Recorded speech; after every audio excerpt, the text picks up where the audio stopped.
মধ্যপ্রাচ্যে ইসরায়েলের ক্রমবর্ধমান সামরিক আগ্রাসন ও আঞ্চলিক অস্থিরতা মোকাবিলায় এখন এক কাতারে শামিল হচ্ছে মুসলিম বিশ্বের তিন প্রধান শক্তি সৌদি আরব, পাকিস্তান ও তুরস্ক।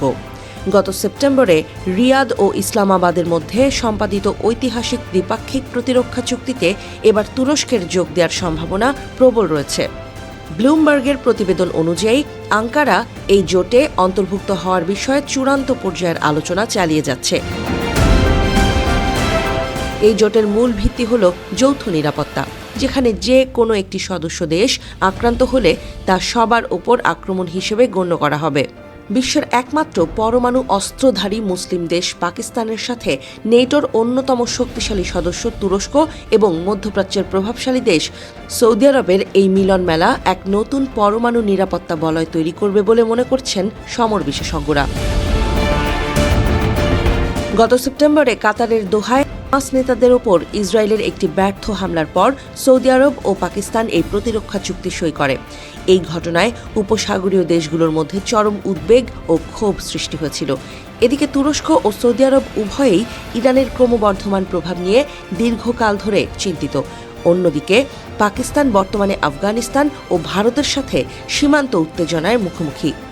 এছাড়া ডোনাল্ড ট্রাম্পের অধীনে যুক্তরাষ্ট্রের নির্ভরযোগ্যতা নিয়ে প্রশ্ন ওঠায় এই মিত্র দেশগুলো নিজেদের সুরক্ষায় নতুন পথ খুঁজছে। যদিও প্রেসিডেন্ট ডোনাল্ড ট্রাম্পের সাথে তুর্কি প্রেসিডেন্ট এরদোয়ানের ঘনিষ্ঠ সম্পর্ক রয়েছে, ট্রাম্প তুরস্ককে উন্নত F-35 যুদ্ধবিমান কর্মসূচিতে পুনরায় ফিরিয়ে নেয়ার ইঙ্গিত দিয়েছেন, যা ইসরায়েলের জন্য বড় দুশ্চিন্তার কারণ। গাজায় যুদ্ধ এবং সিরিয়ার বর্তমান পরিস্থিতি নিয়ে তুরস্ক ও ইসরায়েলের সম্পর্ক এখন তলানিতে। এই পরিস্থিতিতে ইসরায়েল ও তুরস্ক বেশ কয়েকবার হুমকি পাল্টা হুমকি দিয়েছে, ফলে ইসরায়েলের সামনে অরক্ষিত বোধ করছে তুরস্ক।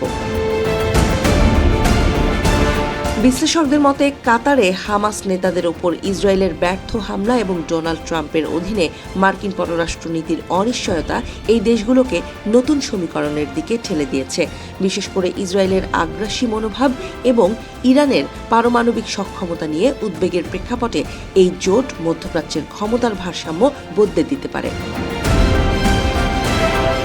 আঙ্কারা, রিয়াদ ও ইসলামাবাদের এই ঐক্যবদ্ধ অবস্থান ইসরায়েলের জন্য বড় চ্যালেঞ্জ হিসেবে দেখছেন তারা। রাজনৈতিক বিশ্লেষক নিহাত আলী ওজকানের মতে যুক্তরাষ্ট্র এখন ইসরায়েল ও নিজেদের স্বার্থকে সবচেয়ে বেশি গুরুত্ব দিচ্ছে। এই বদলে যাওয়া পরিস্থিতিতে তুরস্ক, পাকিস্তান ও সৌদি প্রতিরক্ষা জোটে প্রবেশ করতে যাচ্ছে বলে মনে করছেন তিনি।